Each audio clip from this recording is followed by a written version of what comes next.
So in this podcast, we're going to have a lot of discussions about performance-enhancing drugs, research chemicals, and other things with very minimal human testing. My goal is not to glorify the ingestion of these drugs, but to have an open and honest discussion around what's happening in this community and at the bleeding edge of climbing. If you have an issue with ideating these compounds or think this isn't for you, I completely understand. This is an educational and for entertainment purposes only, and I implore you not to use anything mentioned in this podcast. Please be safe out there, and with that said, let's hop into the conversation. What's up, you guys? Adam here with Anabolic Climbing, and today we're hanging out with Thomas, a V12 climber who has done some early research and some self-testing into a couple of different peptides and was kind enough to share his experience. So I wanted to have him on, talk a little bit about what he climbs, what he tested, and some of the fun stuff that he learned, either anticipated or not. And yeah, Thomas, if you want to introduce yourself to the audience, would love that. Hi guys, my name is Thomas. I am a climber based in Montana. I've been climbing for right around 3.5 years now, and I've been able to get to where I'm at just through rigorous research, whether it comes to training, protocols, recovery, and I recently did my first cycle of peptides, and I'm very excited to share what I found. Wait, so you sent V12 in 3.5 years? Okay, to be clear, I haven't sent V12, Okay. but I have flashed V11. Okay. So it's there. It's there, yeah. God damn, dude. I guarantee you're going to make a gang of people incredibly salty off of saying that. So tell me about some of the styles that you like to climb, some of the places that you've been outdoors. You mentioned that, or at least to me when we were having some conversations, that you've done some local comps. Tell me a little bit about that. Yeah. So one of my favorite local spots to climb is Lost Horse. A lot of quality granite, really fun movement. Although it is a little sharper, but that's just the way granite is sometimes. For sure. I've done one first ascent out there of a V9. It was an open project for over a decade. I don't think it's a V9. In retrospect, I might have been sandbagging kind of hard there. Okay. But that's probably my favorite climb I've ever done. Not at all quality, super heinous, tiny crimps, very sharp, but perfectly my style. Respect. Okay, so tiny crimps, delicate, kind of brutal is more the style that you aim toward? Yeah. Got it. Very, very tensiony, preferably no huge moves, but I'm okay with a bit of dynamic movement. So how does that sort of translate? I know you mentioned that you had done some local comp stuff. Do they also set some really dynamic stuff over there? Or tell me a little bit more about the local Montana comp scene. Yeah, so every year I'm told, oh, we try not to set too comp style. We want it to be open for everyone, but then, this year finals, every problem was something you'd see in a World Cup, but easier. For sure. Not that I have a problem with that. It's obviously really fun to watch. I'm just not too great at it personally. 100%. Sorry, continue. No. Keep going if you want to. No, I can't remember. I had a point at the start of that sentence, but I can't remember what it was. Fair enough. Let me ask you this. At what point in your climbing did you decide to either start researching peptides or decide that was a thing that you wanted to start looking into? Yeah, so it was actually around last September. My friend had just kind of told me, jokingly, hey, we should start hopping on some research chemicals. Wouldn't that be funny? I was like, oh yeah, but they're probably really hard to get. I would be interested in trying them. And he goes, well, you can kind of source them from a lot of places, fairly easily. Not that I'll list any here, but yeah, for sure. Once I was able to find out where to get them, where to source them safely, lab tested, obviously. I did my own test. I sent some off from the same batch to get purity results just to make sure I'm not, pinning battery acid. Respect. Did you go through Genoshic or did you find another lab? Sorry, pardon? Did you go through Genoshic or did you go through another lab? I went through them, yep. Very cool.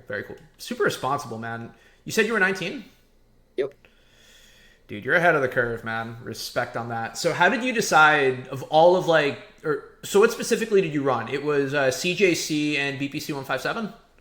Yep, along with TB 500 Mm-hmm. and ipamorelin. Okay, so like a very classic TikTok-ish stack of healing Yep, peptides plus growth hormone secretory drugs. pretty much.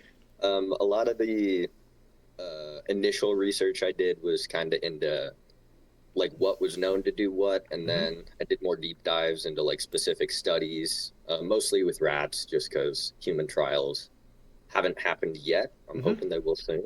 I mean, we kind of are the human trials on stuff like this. Yeah. Okay, cool. So, how did you decide on the healing peptides and the GH secretagogues? Was there any reason that you opted to go in that direction versus anabolics, or is there a reason that you opted for that versus like the nootropic route? Like, how did you land on the stuff that you landed on? Right. Well, as far as like nootropics go, there's some evidence I found they might work, but for me it wasn't quite concrete enough to really justify the cost of a lot of it. Sure. And as far as anabolics, I was really concerned about just tanking my natural hormones, Mm-hmm. and that's also just a lot more like responsibility, like post cycle therapy. I'm going to need to be getting my blood work done more often. Um, like being monitored by like a doctor Mm-hmm. almost full time. So that's the main reason I chose peptides. I still got my blood work done with the peptides, obviously. Respect. Because I want to make sure I'm not fucking my hormones. Uh, oh, I apologize. Do you want me to not swear No, on this? swearing's fine, man. I swear all the Okay, time. cool. Look, if we're talking about semi-illicit drugs on this channel, I don't Yeah. think fuck is like the line in the sand that Hey, I'm ready to fight research for. chemicals. Yeah. It's fine. Like in general, that's really astute foresight, both in terms of not wanting to tank your HPTA, but having your own philosophy around what risk mitigation works for you right now. I really Yeah, like that a lot. And for where you are, both in terms of like just sort of starting out in life and some of the downside risks, honestly, really intelligent and really responsible out of the gate. I think we talked about this last night that sometimes I like to go on Reddit and stare into the abyss, and just some of the dumb right. shit I see people doing just makes me baby rage. So it's a general breath of fresh air that you're both sending stuff in for testing, getting labs done, not just pinning random stuff to YOLO it, but having some intention behind it. Like that's the kind of stuff that I like to preach on this channel. But I also like it warms my heart when I see younger folks, or really anyone, being that intentional with it. So I think that's rad. Yeah. So how much did you dose, and how long did you run it for? I believe the BPC and TB, it was a 50-50 blend I got. Mm-hmm. And I did a total of 500 micrograms per day, so 250 each. Mm-hmm. And for the ipamorelin, I did 250 micrograms. And then CJC, I got it with DAC, Mm-hmm. so it was 1 gram per week with like a few days off, and also taking a few days off the ipamorelin just to let my receptors resensitize and get the most out of it that I could. Very cool. So with that said, let's sort of get back into that. Um, what were some of the things that you noticed that, like, I know that you mentioned that there was a little bit of weight gain on the CJC, which makes a lot of sense. Tell me a little bit about that and your experience with it. Yeah, it was intentional. As much as it was my local comp season, I would obviously not do anything water tested, just ethically. Uh, Nice. but it was my local comp season. I was okay with gaining a bit of weight since I had dropped some previously due to being in a bit of a rut, but got out of it, got back to it, and I think my heaviest was 155 pounds, How tall are you? 5'11". Okay, cool. And so you basically went from 145 to 155? Actually, 140 to 155. Okay, got it. Were you mostly around similar body fat, or did you lean out? Did you like tell me a little bit more about that? It's kind of hard to tell just because when I'm retaining more water, I do look less visibly lean. Mm-hmm. But overall, I would say if I had to guess, I stayed within like 2 to 3% body fat Okay. of where I started at. Yeah. How much of that water weight and glycogen did you lose when you come off? About 5 pounds Hmm. within the first week, which is pretty normal. Then I started taking creatine, and I actually gained it right back. Yeah. But I'm okay with that. More glycogen, more energy. Like in general, I think creatine is one of the most slept on compounds in climbing in general. I take 10 grams a day just for like nootropic factors and whatnot. Nice. Yeah, it's great.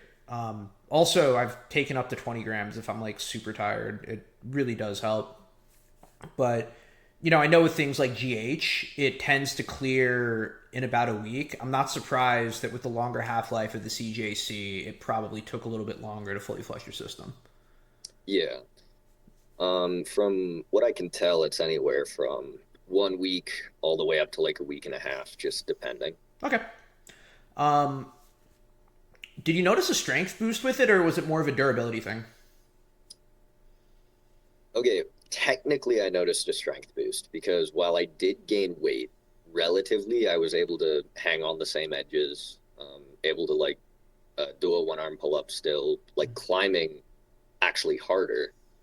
Um, I'm not sure that's just because like placebo effect or I like perfected something. I'm not really sure there, but I definitely did notice I was climbing a good grade or two harder on the tension board.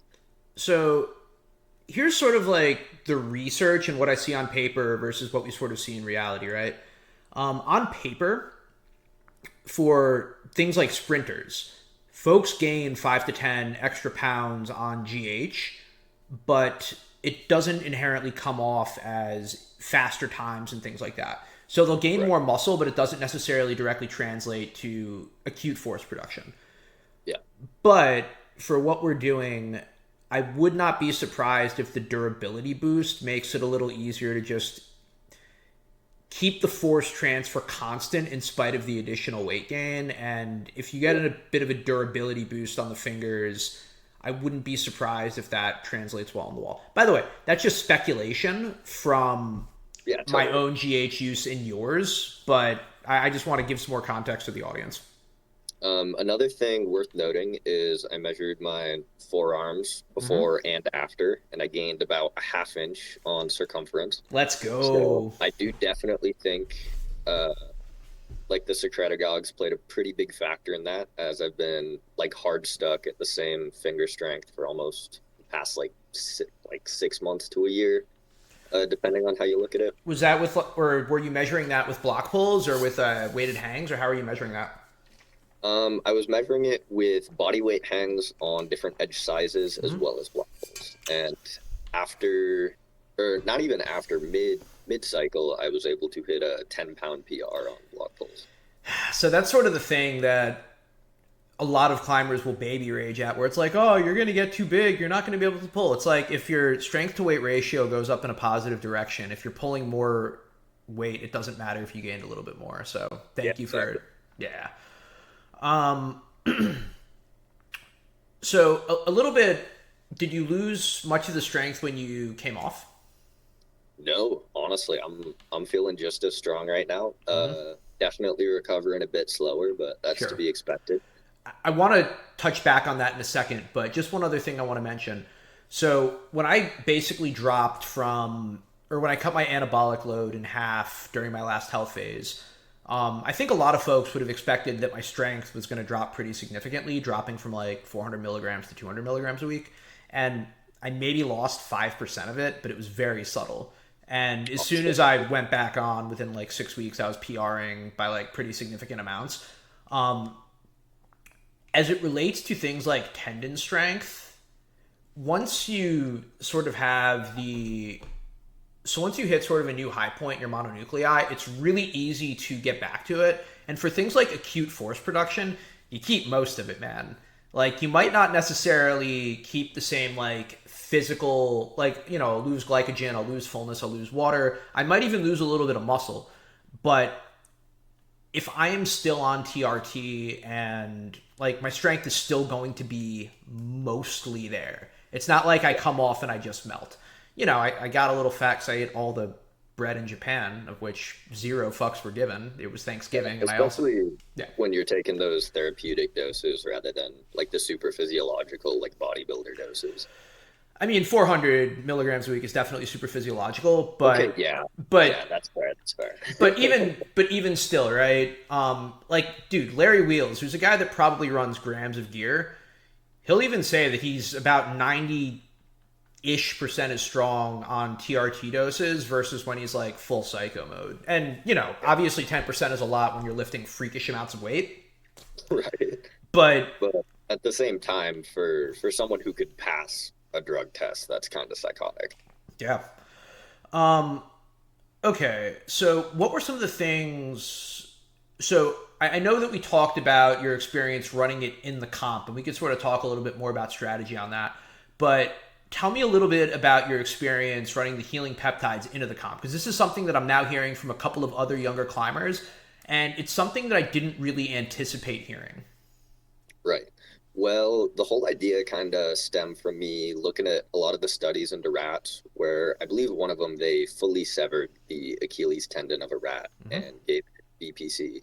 And it actually showed that the rat was able to not only like heal that tendon being severed, but it actually healed stronger Mm-hmm. than uh, like what it started out with. So, like that alone, having some like finger tweaks in the past, as well as one at the time, really made me want to give it a go for like a super high volume, like outdoor slash comp slash gym season. And overall, I don't regret it at all. Sorry, don't regret it at all. I feel like it worked pretty well for what I wanted it for sure. So how did that sort of come out in the comp? Um, I can't say for sure whether I noticed any difference actually climbing, but as far as recovery goes, I was able to get back to it sooner. Because I think I told you this the other day, the first two competitions of that local series, I was not taking the peptides, and then the last three or four, I think it was, I was. And those first two, I expected to recover slowly. I did recover slowly. It took me about 2 days to even be able to like stretch my forearms without severe pain. Yeah, But yeah, post comp with the peptides, I was back to flashing B10 on the tension board the next day. that's wild. Um, I don't necessarily have the same experience, but I also wasn't running TV 500. And when I was running GH in the past, I wasn't running it concurrently with BPC. So I'm Yeah. curious if there's like a 1 + 1 = 3 synergy there that I just missed. Um, by the way, how long did you run that stuff for? You said 6 weeks? Just about, yep. Okay. Did you run everything at the same time, or how did you? I ran it all at the same time. Yeah, the CJC and BPC as well as the ipamorelin were daily. Or sorry, the TB and the BPC as well as the ipamorelin were daily, and the CJC was weekly with the DAC. So you were pinning like once to twice a day? Yep, Yep. yep. Really interesting. I would time the ipamorelin before bedtime just because I do suffer from chronic insomnia, Mm-hmm. and that's another thing I noticed is my deep sleep quality was drastically increased. Like the best sleep I've ever had, Good. like as far as I can remember, honestly. Yeah, GH can do that. One of the reasons I think bodybuilders tend to lean on GH as hard as they do is for the improved sleep quality. Yeah, Also, I really like the blend of like fast and slow melatonin. Fast to knock me out, slow to keep me knocked out. That's a thing you could try right. that is Natty approved. Um, it's really interesting. Honestly, I've heard this from a couple of other people now that are also in your age bracket. And one of the things that I'm kind of thinking of is, and I'm going to test this probably in the next week or so, but I wonder if GH plus BPC or maybe GH plus TB plus BPC could be helpful for just being less beaten up if I were doing like a big wall, like a 3 day big wall, or if I was doing a long term excursion or comp stuff. Yeah, That, yeah, for sure. I think especially with the TB increasing vascularity to like specifically soft tissues that don't get as much blood flow. I think long term that's very good. Maybe not necessarily short term. By the way, where were you pinning? Were you pinning forearms or where were you pinning the BPCTB? Quads. Okay, cool. Yeah. Well, Eh, quads and delts. for sure. Um, Whenever I would do it, I was always sort of putting it where there was chronic injury. So a lot of times that would be forearms. Sometimes I would put it. I have a partially torn Right. bicep here, so it I never did. breaks. It's just never good. Yeah, I did do that for the first like five or so injections, and Hmm. then I You decided want it to rotate. to do it like systemically just to see if there would be a difference. And honestly, I didn't notice much of a big difference. Yeah, that makes Like sense. overall recovery wise. I know if you specifically were to have like a soft tissue injury, there's research showing that it can be better to inject locally, but I think for overall recovery, systemic isn't bad. So one thing on that to the audience that I just want folks to note: do not pin your fucking fingers. That is a horrendously bad No, no, no, idea. It no. could Yeah, potentially go necrotic. For the love of God, don't do that. I've by locally, I mean your fingers hurt, pin this. Yeah, he's right on. Pinning your forearms is one thing. Pinning fingers is a recipe for disaster. Please don't do that. Um, and by the way, I've spoken to multiple doctors about this because we're all trying to figure shit out together. We're all having linear thinking. Some of us are just willing to spend money to talk to doctors to tell us not to be idiots. Yeah. Very cool. So honestly, some pretty groundbreaking stuff, some really novel approaches, which I really like. Are there any compounds you want to try in the future? In the future, I was looking at retatrutide Mm-hmm. if I were to go on like a really big bulk, because I'm not gonna lie, I do miss looking bigger. Little insecure about it. Don't mention it. Nah, I'm just kidding. But I would think that would be something I'd be interested in just for like an assistance to the bulk, not carrying it or anything. Obviously, like diet's gonna do most of that, Mm-hmm. but just as a little bit of help along the way. Yeah, I mean, it sucks, or it doesn't suck to be less hungry when you're in a deficit. Yeah, Also, 155, 511 is like relatively large by climber standards. But yeah, if yeah, you want to, but yeah, if you wanted to grow, I think you still have a lot of room to fill out your frame even without additional chemicals. oh, yeah, for sure. And I mean, I'm not too worried about it. If Emil Abramson can send V15 at like what 170 pounds, like I think he even got I up to have like 175, nothing. 180. Sorry, what was that last Was bit? he up to like 175 or 180? He's a big boy. Yeah, I think he might have been. Um, to be fair, like the Big Island does have like a style that's more conducive to being heavier, Hmm. but at the same time, I don't think it's like necessarily required to be um, like built like Alex Magos just to climb hard. For sure. Like, I do think that there is, and I obviously belong to this category. I think there's just a lot of guys in general that want to climb cool shit that also want to be jacked. Yeah, And, I a lot of the guys that I tend to look up to from the strength side, Yves Graval, Ben Galper, these dudes move so much fucking weight, dude. I mean, Ben's got 10 yeah, pounds on me, and I think we're around the same height. He might be a little taller than me. But yeah, these dudes move unhinged amounts of weight and still crush projects. So there's plenty of room for us to like build out more muscle on our frame and have that. So you got time. yeah, for sure. Do you have any upcoming projects you're working on? I'm going to be doing a trip to Joe's Valley Fuck yeah. with one of my best friends. I'm looking into doing Mask of God. It's a V13. I'm really stoked on it. Even if I could just get some moves, I would be happy. And while I'm there, I plan on doing a few other like classic climbs in like the V9 to V10 range. Love that. Have you ever seen the Real Rock United States of Joe's film?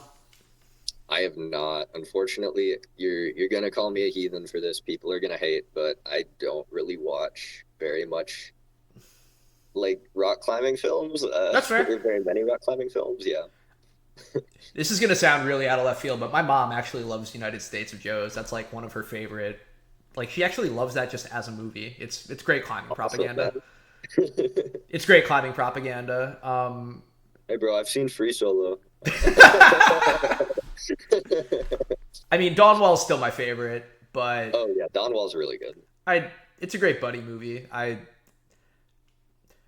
Tommy Caldwell is my climbing hero. That dude's the goat. Yeah. Like, there's no shortage of like incredibly inspiring people in the rock climbing community, but I will always have a soft spot for Tommy. I fucking love that dude. Oh yeah, that dude like cut his own finger off by accident and decided, you know what? I'm still gonna do the hardest big wall in the world. I mean, he might have sent the first 15A. Oh yeah, potentially. Yeah, Flex Luthor. Did the upgrade stand? Did they? I know someone. I'm not sure. I think Matty Hong upgraded it to a 15A, and I don't know if someone repeated it after and kept it at 14D or 15A, but still. Dude, that would be really fucking cool for Tommy. I mean, Tommy's a So legend, dude. there's a. Oh, sorry. Continue. No, I was it. Tommy's a legend. Oh, okay. Yep. There's a similar thing with Adam Ondra and Terra Nova. He might have been the first one to climb V17. Uh, Dude, Terra Nova's so heinous. That's just an insane climb. Like, by the way, so 2 years ago, my wife and I went to Norway and we went down to Flatanger and I saw Silence, and to try to read it from the ground, it's unintelligible. yeah. Yeah, it's a crazy climb, dude. I And to think like that's not even the only 9C in that cave. Yeah, but people have sent big, or person has sent big. No one has Yeah. repeated Silence yet after like what, a decade? I really want to see Stefano Gasolfi give it more goes. He's probably one of my favorite professional climbers at the moment. I think if we gave him 20 to 50 milligrams of slew, I think that thing goes. Yeah. I was watching your video the other day on what the ideal stack for silence would be, and I really enjoyed it. I think I appreciate the shout out on that. I do think Stefano is just strong enough to make it work. I don't Yeah, like. I think most other people would need to hit his level of fitness, but I think for him, I think that's all it would take. right. Yeah. Um. Fuck yeah, dude. Anything else you want to talk about? Where can folks find you? My Instagram is Thomas Miller 4816. That's the only real social media I have. Hmm. Feel free to follow me. I try and post, but over the past like 6 months, I haven't really been able to climb outside much, so I don't really have anything too interesting there at the moment. That's fair. We'll link it below. Obviously, you guys should check out Thomas for both some of the stuff he's doing in Joe's and also just some of his other climbs. Dude's an absolute savage. To be climbing or to be flashing V11 after 3.5 years is bananas, dude. I'm really interested in following both your climbing career and some of the other experiments you do going forward. It's super interesting, man. Yeah, the end goal would be a pro climber, but at the moment, I just gotta get noticed first. Hopefully, this will help with that. Fingers crossed. I mean, look, man, we're going to do everything we can to try to put you and the enhanced community within the rock climbing community on the map. And also, I mean, outside of like me and a dude from the UK, you're one of the first guys outside of like John Long to be open about their PED use in climbing. So appreciate Yeah, you. I see no reason to lie about it, and honestly, I feel like if I'm not transparent about it, it just like I don't know, like things like don't count, you know? I mean, it's also just sort of like the weight on the soul kind of a thing, right? Like, there's Yeah, one thing to just like, hey, this is who I am, this is what I'm about, and I think that that's dope. Um, but yeah, I agree. If you're, we share the same ethics on this. If you're lying about it, you're kind of an asshole. yeah, Yeah. yeah. And that's like good thing I'm terrible at comp style boulders and don't want to do them because I am never competing in a World Cup. Let's go. Let's go. Yeah, Yeah. In the event that we can get some good enhanced brands into the climbing community, and I'll talk to a couple of them to see if we can throw some your way. I obviously no promises. We're like the I would niche of love the niche to of the see rock niche. climbing in the enhanced games. Dude, fucking same. I don't know if we could get. Oh God, I would love. Like, my dream is to just get Chris Sharma and let me just start pinning that dude. Like, I think we could. Like, we can see 16A. Like, for sure, we Yeah, can see 16A. So, like him or Andra, but I don't think Andra would be open to it, even a little bit. dude, Andra's neck would grow to legendary proportions. Like, what would we even do with that? No, I either that or we'd have to spike his weed. That's I think the only way that we get Sharma Yeah. on some shit. But in general, like that's just my desire to see what would happen if we take a mutant like those guys and juice them to the max. Unironically, dude, you're not that far behind where they were at their age. Like I think Chris was Yeah. climbing for like 2 or 3 years when he was crushing V14 or something, like an Okay, asshole. cool. I'm really happy with where I'm at. Like I have nothing to be upset about. I will acknowledge a lot of it is just like genetic potential. I happen to hit the lottery, but a lot of it's also like good work ethic, me like coaching myself through my first year. Um, I actually got kicked out of my gym recently, but that's another story. Okay. Uh, Are you looking for like a gym right now, or what's the deal with that? Currently, I'm training on my friend's tension board too. It's been Okay. great. I'm actually stronger than I ever was at that gym. So, Sick. good riddance. Uh, All right, some drama that we're getting it into later. Last question that I want to ask: Did and I should have put this down in the questions. Did any of your training differentiate, or anything that you noticed differently when training enhanced versus training without? Are there any adjustments that you made that you weren't expecting to? Mostly just volume. After feeling it out for the first week, I definitely felt like almost completely fine, like the day after doing something hard. So I obviously wouldn't increase my fingerboarding a crazy amount, but my volume of climbing and like my pull strength training, I was able to get about like 3 times the amount of volume in that I normally would. That's interesting. Huh. I'm curious to see more case studies on that because Yeah, I'm very I much a low volume guy. I think I part of could that could just be be a unicorn, age. to be fair. You could be what? I could just be like a unicorn in that sense, to It's be fair. possible. Everyone's response to drugs is different. Like, there's sort of two schools of thought that I think are both worthy in their own right, and I think it's kind of individual which direction you go to. In general, if you can tolerate high volume, particularly as a natural, that's where you're going to get the most stimulus. And the Yeah, way things tend to go, just as far as like with testosterone and with growth factors, if you go low volume as a natty, you kind of go one step forward, 1.5 step back, one step forward, 1.5, or like 2 steps forward, 1.5 step back. And yeah, and if you can keep high volume and you can recover and tolerate from it, you can basically go 2 steps forward, zero point 0.5 steps back, and use that to make really good progress. Um, the way that my training sort of shifts from that, both because I can't recover and I train like a fucking asshole and I'm an absolute animal when I'm in there in the weight room. Um, I basically just regress less so that I can make good gains on lower volume. right. Okay. Yeah, that's honestly, that sounds pretty smart. That makes sense.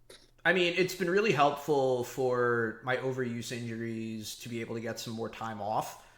But I'm sure if I could tolerate the punishment, I would regret or I would progress faster if I could handle the higher volume.